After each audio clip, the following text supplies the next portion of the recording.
আসসালামু আলাইকুম। আর নয় ঢাকা যানজটের সদরঘাট।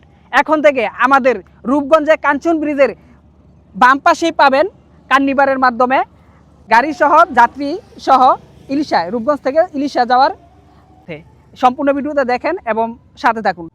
রূপগঞ্জ শিমুলা থেকে আপনার কার্নিভারের মাধ্যমে ভোলা ইলিশা কীভাবে যাবেন তা নিয়ে কার্নিভার কর্তৃপক্ষের সাথে আপনাদের সরাসরি টিকিট এবং এই সুযোগ সুবিধা সম্পর্কে জানানো হবে, সাথে থাকুন।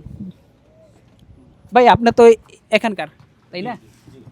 তো এটার আপনার কিভাবে কোনটা কিভাবে ভাড়া?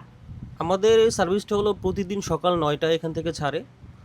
আমাদের এখানে বিভিন্ন ক্যাটাগরির গাড়ি যায়, যেমন 5 টনি যে ট্রাকগুলি আছে সেগুলো হলো 14,000 টাকা। এটা হলো ক্যাপাসিটি প্লাস হলো ওভার আছে, যেটা হলো ওভার সেটা হলো আপনার 14,000 টাকা। আর মানে 22 টন, আমাদের 22 টন হলে ক্যাপাসিটি, 22 টনের উপরে হলে 14,000 টাকা, আর 22 টনের নিচে হলে বা 22 টন যদি হয় তাহলে 12,000 টাকা। এরপর হলো আমাদের 3 টনি গাড়ি আছে। 3 টনি গাড়ির মধ্যে আবার কয়েকটা ক্যাটাগরি আছে। ক্যাটাগরি হলো 3 টনির মধ্যে 18 ফিট আছে, 17 ফিট আছে, 16 ফিট আছে। বাট এখন এর মধ্যে হলো ফিট অনুযায়ী ভাড়াটা একটু আপ ডাউন করে, ভেরি করে। 3 টনি গাড়ি বলতে আমরা বুঝি 16 ফিট গাড়িগুলো, এগুলোর ভাড়া হলো 9,000 টাকা। বাট 17 ফিট হলে আরও 500 টাকা বাড়তি, মানে 9,500 টাকা। এরপর হলো যদি আপনার 18 ফিট হয়, 18 ফিটের ভাড়া হলো আপনার 10,000 টাকা, মানে আরও 500 টাকা বাড়তি। এরপর হলো 1.5 টনি গাড়ি। 1.5 টনি গাড়ি হলো 14 ফিট থেকে 12 ফিট হয়, এর নিচে হয় না আর কি। এই ভাড়াগুলো হয় 8,500 টাকা। এরপর হলো আমাদের ছোটো গাড়ি আছে আরও, যেমন X2 আছে, তারপর হলো X2 থেকে বড় যেটা আছে অশোকের একটা গাড়ি আছে, ওটা 7,500 টাকা, X2টা 5,000 টাকা। এরপর আসে প্রাইভেট কার। প্রাইভেট কারের মধ্যে হলো আপনার যেটা প্রিমিয় বা আমরা যে ঢাকা মেট্রো গরু লিখতে যে ব্যবহার করি, এই এর এটা হলো 5,000 টাকা।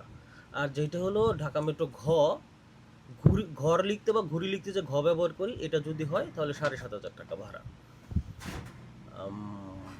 এই হলো আমাদের গাড়ির সাথে যে চালায় যাবে বা যে প্যাসেঞ্জার থাকবে ওনার ভাড়া আলাদা, উনি যেটা ব্যবহার করবে আমাদের ওইটার ভাড়া দিতে হবে। এমনি যাত্রী যাইলে যাত্রীর ভাড়া কীরকম? যেমন বাসে, যেমন বাস যাইলে বাসের সাথে যাত্রী থাকে, বা গাড়ির সাথে আপনার ওইটা কি গাড়ির কাউন্ট করা হবে নাকি এক্সট্রা কোনো?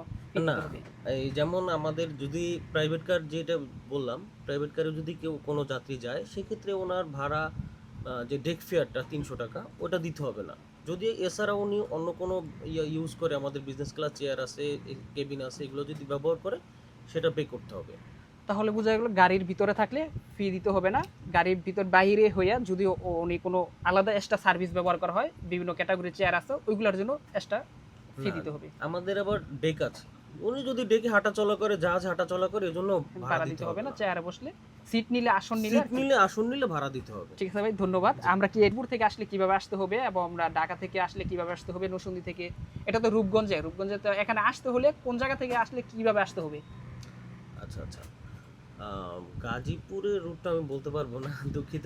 ঢাকা থেকে আসলে কিভাবে আসতে হবে? ঢাকা থেকে আসলে আমাদের এই যে মিরপুর থেকে বাস ছাড়ে, আমাদের কার্নিভাল শাটল সার্ভিস আছে, একদম ফ্রি সার্ভিস। সকাল 7:30 হলো মিরপুর 10 থেকে ছাড়বে। মিরপুর 10 মিরপুর 10, মিরপুর 6, মিরপুর 1, তারপর হলো মিরপুর 2, এগুলো হয়ে এই যে কুড়িল বিশ্ব রোড হয়ে ওখান থেকে আমাদের ফেরিঘাটে আসবে। এই শাটল সার্ভিসটা পুরোটাই ফ্রি, একদম ফ্রি। এটি হলো ফেরিতে ওঠার রাস্তা। এই রাস্তা দিয়ে আপনার গাড়িতে উঠানো হয়, ফেরিতে আপনার হলো বিশাল স্পেস। আপনারা দেখতে পাচ্ছেন কি বিশাল বড় বড় গাড়ি ধারণ করা হচ্ছে। এই গাড়িগুলো চলে যাবে আপনার ভোলাতে। এই যে এটা আশুক ব্র্যান্ডের গাড়ি, আপনার এই গাড়িটাও চলে যাবে ইলিশাতে। এবং কি প্রেমিক কবুতর পালন করা হচ্ছে আপনার ফেরিঘাটে, কবুতর পালন। ভাই কবুতর চলে যাইব না? পাকবাদা। এ হলো শীতললক্ষা নদী, আপনার অপর পাশে হলো কাঞ্চন গ্রাম, আর এটা হলো কাঞ্চন ব্রিজ। দেখতে পাচ্ছেন কাঞ্চন ব্রিজ, হ্যাঁ। আর দেখতে পাচ্ছেন ওইটা হলো কাঞ্চন রিভার ভিউ পার্ক, হ্যাঁ। বিনোদনের জন্য রূপগঞ্জের মধ্যে সেরা। দ্বিতীয় তলা, তৃতীয় তলা এই সিঁড়ির মাধ্যমে ওঠা হয়। গাড়ি এখানে থাকে, কিন্তু যাত্রী এবং গাড়িতে যারা থাকে তারা এই সিঁড়ি বেয়ে উপরে উঠতে পারে। তারপরে আপনার সবুজের যেই আপনার ফুলের বাগান এবং পাশে আছে নামাজের স্থান, দেখলে আপনার মনটা ভরে যাবে। দেখেন কি সুন্দর সুন্দর ফুলের তলার মধ্যে কেবিন। আপনার যারা গাড়ি দিয়ে আসে, গাড়ির যাত্রী বলেন বা ড্রাইভার বলেন এবং যারা আছে, ওরা এই কেবিনে থাকতে পারে। এই কেবিনগুলোর ভিতরের পরিবেশগুলো অনেক সুন্দর। এই কেবিনগুলো এক্সট্রা ফি দিতে হবে। তলা থেকে তৃতীয় তলায় ওঠার সিঁড়ি হলো এটা। হ্যাঁ, খুবই একটা দৃশ্য পাবেন, অসাধারণ দৃশ্য। তার এটা হলো তৃতীয় তলা। আসলে না আসলেই বোঝা যায় না। শীতলক্ষার মনোরম পরিবেশ নিয়ে আমরা ঘুরতে পারি। যেহেতু আজকে শুক্রবার, আরামদায়ক এবং চেয়ারগুলো দেখতে পাচ্ছেন কি সুন্দর।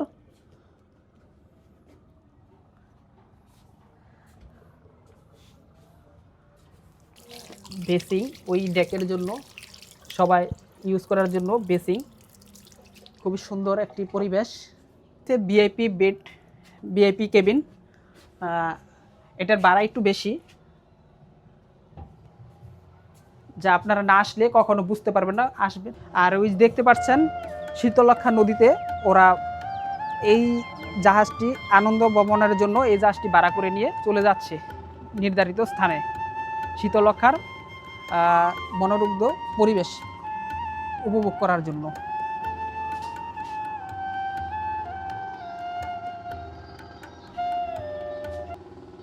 এটা হলো চালকের রুম।